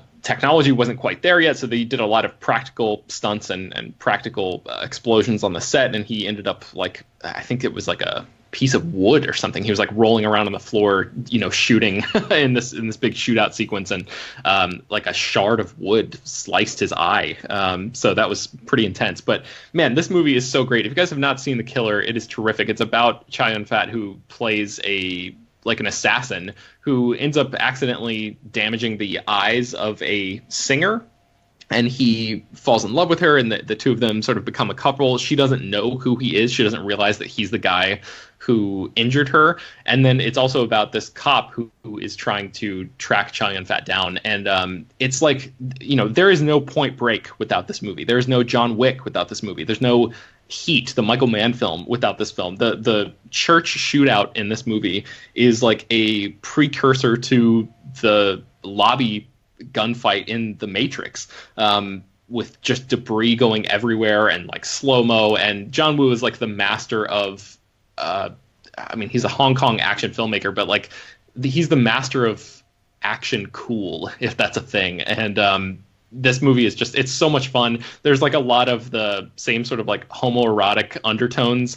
in this movie that you saw or that you would see in Point Break a couple years later, which I love as well. And yeah, I mean, for anybody who loves action movies, if you've not seen this one, this and Hard Boiled are like arguably the two John Woo movies that he's probably best known for. Maybe A Better Tomorrow, you can throw that one in there as well. But if he is not in your rotation, if he's somebody that you haven't really delved into, or at least his earlier Hong Kong stuff, you got to check those movies out. So that's The Killer. I'm not sure if it's streaming anywhere right now, but I saw that in a repertory screening, so that was really terrific. I don't know, have you guys seen please tell me everyone here has seen The Killer. Yes. Oh yeah, it rules, to use our favorite word. Okay. I haven't seen The Killer. Oh, Brad. Oh man, yeah. I mean, if you love action stuff, you got to check this out. HG, have you seen it? I've only seen parts of it. It was a long time ago. I need to watch the whole thing. Yeah, I think you would really appreciate it, HT, especially like the relationship elements. There's a lot. I mean, not necessarily between Chow Yun-fat and his romantic lead, but the relationship between him and the cop, I think you would get more of a kick out of. But the plot, I wonder, it kind of resembles that Charlie Chaplin movie in which he is thought to be a wealthy man by this blind girl. If that makes would sense. Not surprise me. I've not seen the movie that you're talking about, but I know that John Woo is very much like influenced by classic Hollywood, and he loves like old school musicals, and he mentioned Singing in the Rain being a big influence on him during this Q&A. So I would not be remotely surprised, especially since he went into this movie without any script, to see something like that. You know, if that was a movie that indeed influenced him, to sort of see him, you know, riff on elements of it, of something like that. sort of on the fly in this movie wouldn't surprise me at all. It is I, Chris Evangelista, and I'm letting you know that the movie HT is thinking of is City Lights, which is about a homeless man who tries to get operation money to help a blind woman get her eyesight back through a very series of calamities. He does so, and they fall in love. And much like how Jackie Chan was influenced by Buster Keaton, it's very clear that a lot of these Hong Kong and Chinese filmmakers were obsessed with classic Hollywood and shows in their films. Thanks, Chris. Thanks, Chris. And yay, I'm happy I made a good insight into that. I also saw The Farewell, which is written and directed by Lulu Wang. This movie played at Sundance earlier this year. It stars Awkwafina, and it's about Awkwafina plays a Chinese-American woman who goes back to China with her family when her grandmother has been diagnosed with lung cancer, and the family is keeping that a secret from the grandmother. So it's all about it's a pretty low-key family relationship drama. I liked it, didn't love it, but I think it got a lot of positive buzz out of Sundance. Brad, did you see this and review it for us, or was that Chris that saw it? I don't remember now. Chris reviewed it, but I did see it, and it's outstanding. I feel like you're downplaying it. Yeah, I mean, I might be. I think, especially Awkwafina, like, you know, she's known for sort of like high energy comedy stuff from what we've seen from her thus far. But this movie, I think, shows that she can be a really, really great, grounded, dramatic actor as well. And it seems rare to me that you would get something like, you know, because she just broke out like a year or two ago as like a major star, and for her to take a hard turn like this so quickly seems like well, it might not be rare that she took the hard turn, but for her to take that turn and knock it out of the park so well seems might be a little bit more rare. Anyway, I think she's fantastic in the movie, and I think there's a lot to like about it. I guess it was hyped up maybe a bit too much for me from Sundance, where I walked away with a lot to think about and a lot to like, but I wasn't like floating as I left the theater as I sort of hoped that I would be. So that's The Farewell. It's coming out in theaters on July 12th. A24 is releasing that. Speaking of floating, you saw Spirited Away? Yes. So this is the first time that I've seen. So I saw my relationship with Hayao Miyazaki is I've only seen Princess Mononoke, and I think that was it. So this is like one of his better known movies, and I know that HT is a massive fan, and hearing her talk about him for the past however long we've been doing this, 2 years or something on this podcast at this point, I just realized that I really need to make the time and dive into his filmography, and I decided to start with Spirited Away because that was one that I think is maybe one of the best known, and I didn't even realize that was HT's favorite until she said that earlier on this episode of the podcast, so that's a fun thing too. Man, this movie is it's something. It really throws you into the story almost immediately, into this really strange world. It's about this, I think she's supposed to be 10-year-old girl who, with her family has moved her to a new town, and they're trying to get to their new house. The dad ends up taking a shortcut, and they basically just go into this other world, and they realize that it's like an amusement park / bathhouse for the dead, and it reminded me a little bit of Coco in that way, where she is like the one human character among all of these spirits and interesting looking other characters, and her parents get turned into pigs almost immediately in the movie, and it's like, what the hell am I watching here? Because I didn't read the back of the box. I didn't know anything about this movie going in. I just like put it in my player and hit play. I watched the Blu-ray version of it, and so I was really just like thrown into this world, and sort of I appreciated that, actually, how Miyazaki doesn't hold your hand. He doesn't really go above and beyond in terms of like explaining what the hell is going on until a little ways into the movie before you even like are able to get your bearings on it. But the world is so interesting, and for me the film is like a really great example of a blending of the beautiful and the grotesque at the same time. There are shots in this movie that are absolutely gorgeous. There are moments where you could just like, take a screenshot and print it out and make a screen print or something and hang it on your wall. And like the way that he plays with lighting and camera angles are just really breathtaking in some cases. But then there's also some of the most disgusting, like drooly, bulbous creature design and just really off-putting, disgusting creatures that you spend a lot of time with in this world. And so it's almost like this weird disconnect of like, how in the hell can this movie be so beautiful and so ugly at the same time? But the ugliness is like designed, it's on purpose, it doesn't result from laziness or anything like that. So the score of this film is unbelievably good. I found myself really being affected by it, especially at the end when it just sort of like this theme like returns over and over again. And I just, man, it's so good. So I don't know, I still don't really know how I feel about it. I think I appreciate a lot of it and I loved a lot of it. And then there are some parts that I'm still like, I find myself still repulsed by even thinking about it now. And I also don't know how in the hell kids can watch this, even though it's clearly designed to be a kids movie and like the messages in it seem like tailor-made for to like they're designed for children to internalize. I feel like I would have been scarred if I was a kid and saw some of the stuff like the witch and her face and this massive nose and just like it reminded me of like the child catcher in Chitty Chitty Bang Bang or something where you're just like, what in the hell am I looking at here? So yeah, that's Spirited Away. But HJ, I'm sure you have some sort of response to all this. Oh, well, I wanted to say first that the guy who composed this film and has composed every Miyazaki film and almost every Studio Ghibli film is Joe Hisaishi. And he is an incredibly talented composer, one of my favorites, and was my study music for like all of college, and I still listen to him. He's just fantastic. And yeah, the scores for Spirited Away are some of my favorites ever, especially the one on the train that I was speaking of before. Mm-hmm. But yeah, it's Spirited Away is a really interesting, really weird movie to unpack. At its core, it's basically just an Alice in Wonderland type story. Mm-hmm. But I feel like this was sort of Miyazaki's ode to Japanese culture and the Japanese youth.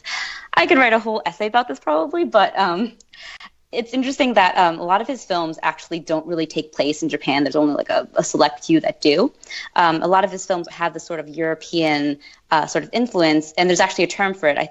I don't know the Japanese term, but it translates to Paris of my mind, which is kind of this fantastical view of European culture and aesthetic through this Eastern lens.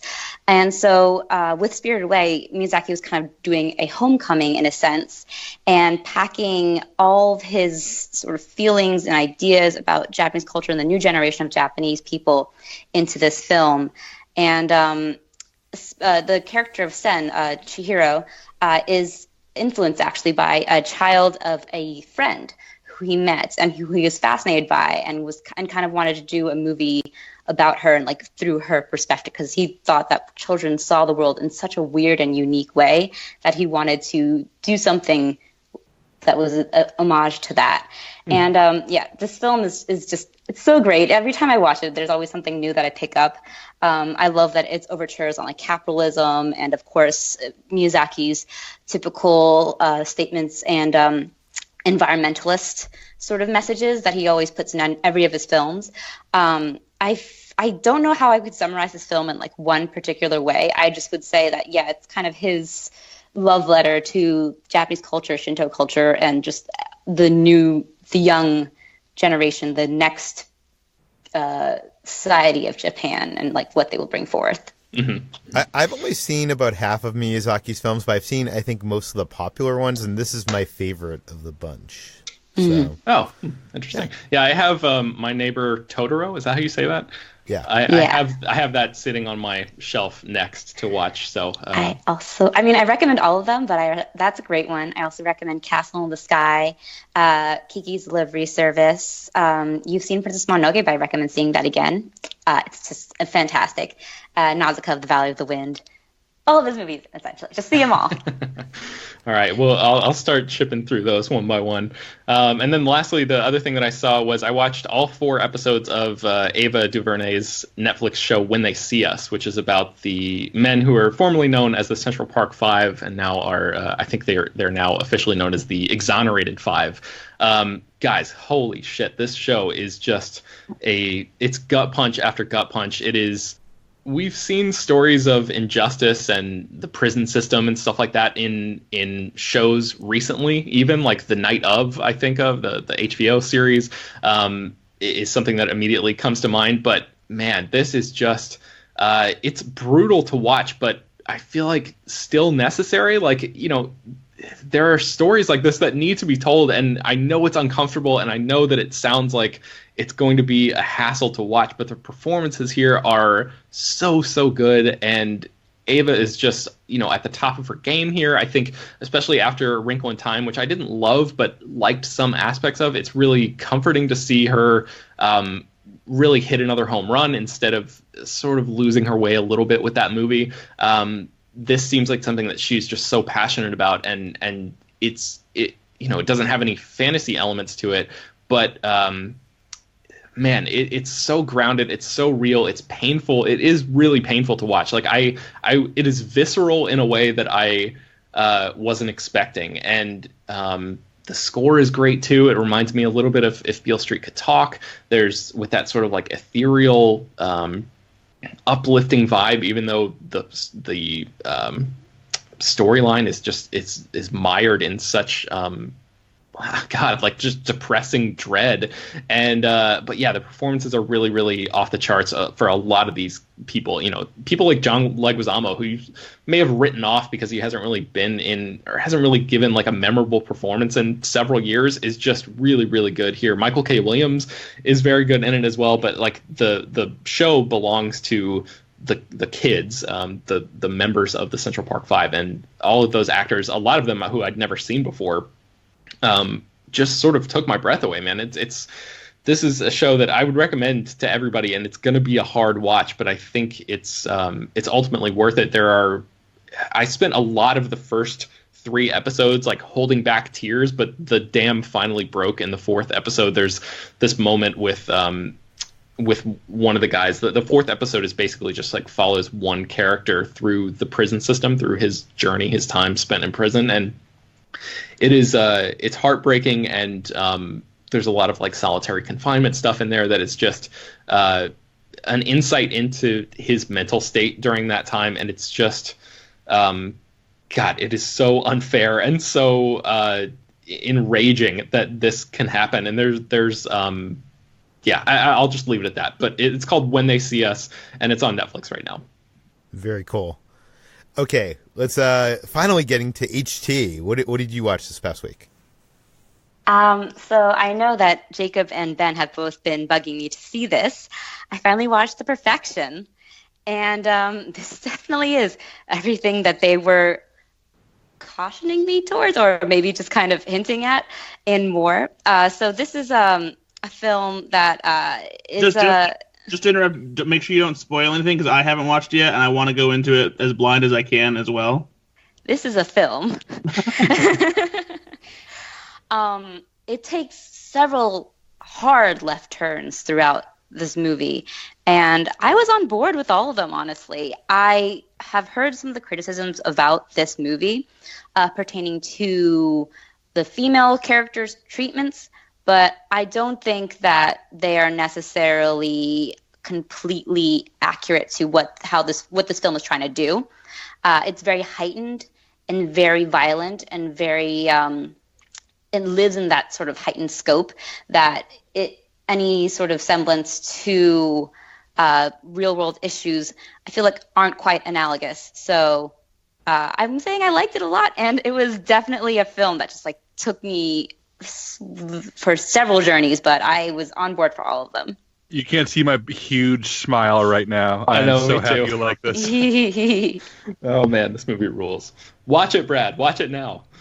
I'm going to watch it too. It's like near on my queue. I keep looking at it. I'm just like, I shouldn't take them watched it, and I will soon. It's 90 minutes long. You have no excuses. Okay, so what else have you been watching? So it's been raining a lot in New York the past couple of weeks. It's finally just gotten sunny recently. But on rainy days, I really like to just watch classic films for some reason. They just bring me comfort. And I decided to watch one that I hadn't seen before. And this was To Catch a Thief, directed by Alfred Hitchcock. I had seen a lot of Hitchcock movies, but I have like a couple that are missing. So I wanted to see To Catch a Thief. It has Cary Grant, Grace Kelly, two beautiful people who just kind of love to look at on a rainy day. And it follows Cary Grant as a notorious cat burglar who has long been retired and is living in the French Riviera.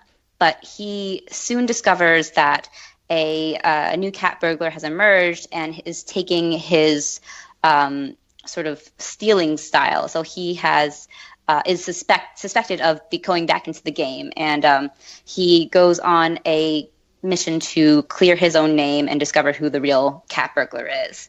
And in the process, he ends up going to this beautiful sort of hotel where he meets a young woman played by Grace Kelly who suspects that he is that cat burglar. And when her mother's jewels are stolen, they have this sort of cat and mouse game that is very, very fun and very riveting to watch. This is a Hitchcock film, so there's almost more of a darker undertone to sort of the more playful crime comedy like structure of the story. It's filmed excellently as per usual, and I actually quite like the relationship between Cary Grant's character John Roby and Grace Kelly's character Francie. There's almost like a twisted perversion to them that more than just the cat and mouse game. It's like a strange, almost toxic relationship that felt almost like Hitchcock setting the ground for another toxic relationship that he would explore more in Vertigo. It kind of has sort of the underpinnings of that. So I really enjoyed this film. It definitely is a little bit more of the playful kind of Hitchcock film, but it has, some of the more suspenseful, some of the almost little sinister elements. There's a way that he plays with the lights in this film that are quite compelling and a little unnerving. So I highly recommend this. This is actually streaming on Amazon Prime now, so you can see it without renting it on Amazon Prime. To Catch a Thief. Okay, we are running long, but quickly, let's move on to what we've been eating. Jacob, what have you been eating? Well, since I was in Dallas for the weekend, I decided to take the weekend off, and I ate a lot of garbage. And I'm going to recommend, if you're in the Dallas-Fort Worth area, Woodshed Smokehouse, which is just half the menu is some form of heavily breaded and fried meat or hacked up and prepared potato of some kind, which is my favorite kinds of food. And I probably gained 20 pounds at that table. Just like literally one of the appetizers is haphazardly cut potatoes, not French fries. Someone hacked up a bunch of random potato pieces, deep fried them, and served with different kinds of sauces. It doesn't even no cohesion to them. It's just random potato pieces, and they were so good. And chicken fried steak was my entree, and the breading was half an inch thick all around the steak. It was unbelievable and disgusting and amazing. I loved it. Also, I ate a lot of garbage, a lot of junk food. I came back after that weekend feeling like absolute crap. So my recommendation is to have a game plan when you return from taking days off from diet, because my body was not ready for it, and I suffered for 24 hours. And Peter, do you have any recommendations for everyone listening about how to deal with your body getting angry at you for enjoying itself? I mean, that's your body's way of saying that you shouldn't be doing that, Jacob. Right?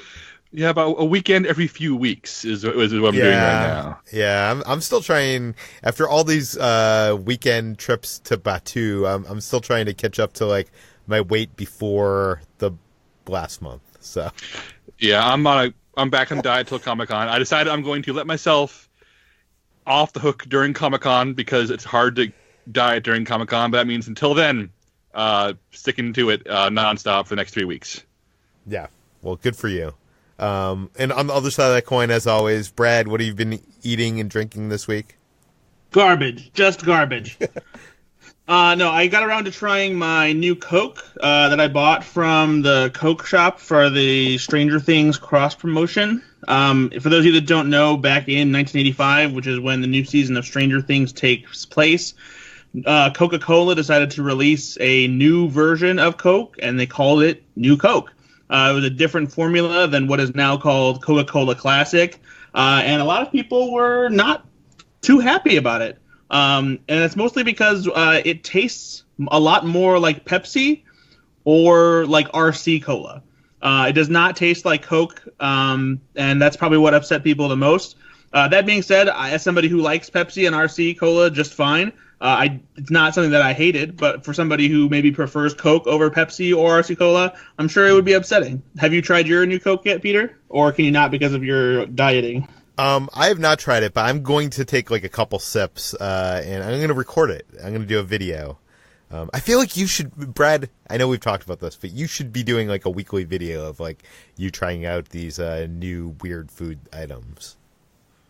I thought about it. I don't know. I just feel like there's so many other people who are already doing that. I'm not sure what else I'd bring to the table. Maybe though. Maybe. I don't know. I feel like maybe the water cooler is enough of that, but I don't know. I do remember trying New Coke when it first came out, like, back in the day, and I remember liking it, but everybody hated it. I also like Crystal Pepsi, and everybody hated that too, so I don't know. Maybe I'm just on the wrong side of history. And then I also tried Wild Cherry Fanta. It's a new Fanta flavor that's out right now, and it's pretty good. It's a little too sweet for my taste. It almost tastes like carbonated grenadine, I guess is the best way to describe it.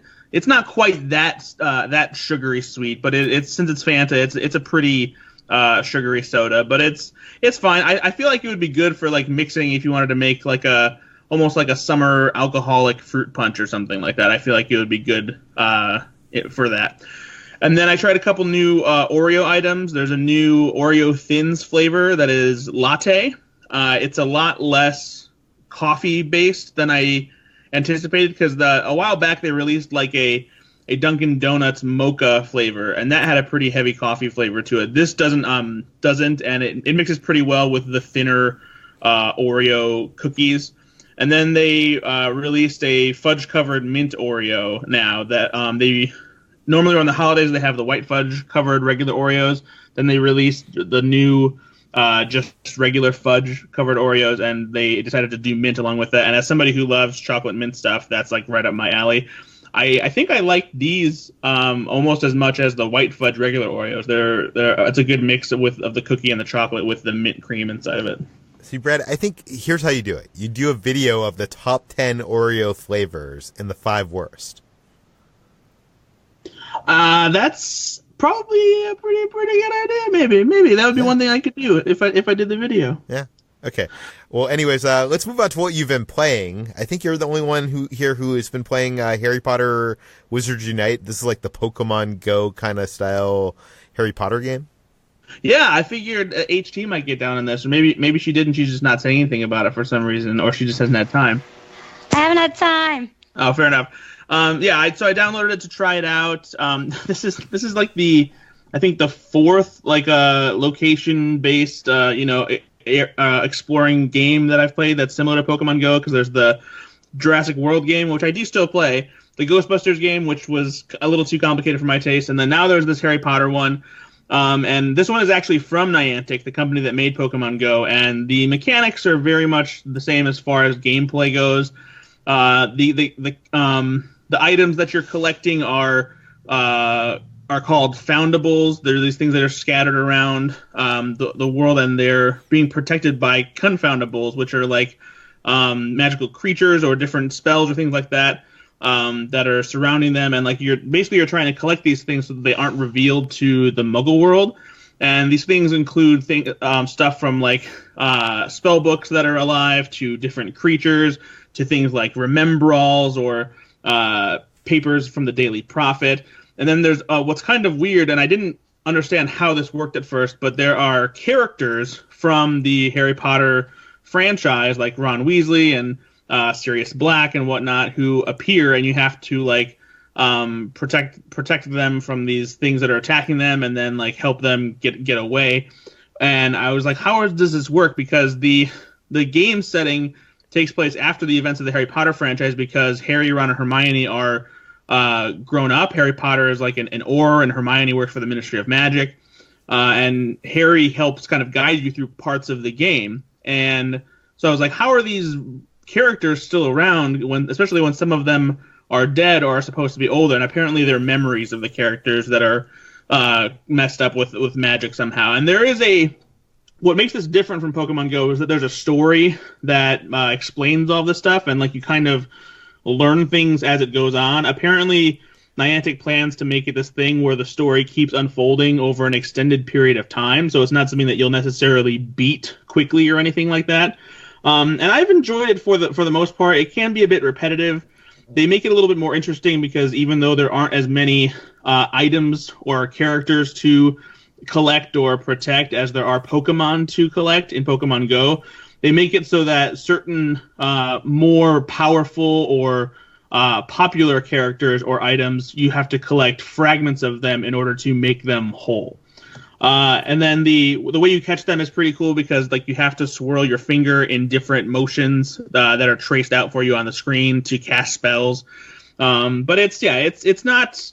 That doesn't reinvent the wheel as far as the Pokemon Go format is concerned. But I'm enjoying it so far. I'll probably play it for a while longer and see what kind of dent I can make in it. But I don't know necessarily if it's something that I'll stick with for a long time. Well, keep us updated. We have definitely gone over our time limit here, so this is the end of the podcast. You can find the things that we mentioned linked in the show notes. You can find this podcast /Home Daily published every weekday on iTunes, Google, Overcast, Spotify, all the popular podcast apps. Please feel free to send your feedback, questions, comments, concerns to us at peter@slashfilm.com, and please rate and read this podcast on iTunes. Tell your friends, spread the word, and we'll see you tomorrow. Hey, Peter. Is this Chris? Jacob is dead. This is Chris Evangelista. Oh no. Oh no. Jacob! You cannot cry for him now. He is only dead. The good news is that I have acquired the book. I feel like the impression has now disappeared completely, and it's just Jacob. The Gargantuan Book of Insult, Offense, and Effrontery by Louis A. Safian. It's It is just I, zombie Chris Evangelista. Jacob. Yeah, it's almost like Chris has like inhabited Jacob's body and is controlling him. Oh, that would only make sense if his body wasn't dead at my feet. Wow. This has gotten dark. Anyway, I have opened this to page 387. Brad, he's only dull and uninteresting until you get to know him. After that, he's just plain boring. You know, these jokes are worse when you're saying it in a zombie tone. HT, she always has a flood of words and a drought of ideas. Oh, that actually hits kind of hard. Ben, the real problem of having leisure time is to keep him from using it. Okay. Peter, it's true that he's a man of few words. The trouble is, he keeps repeating them. And Jacob, what's the difference between Jacob and being dead? Nothing. I am Chris Evangelista. Good night.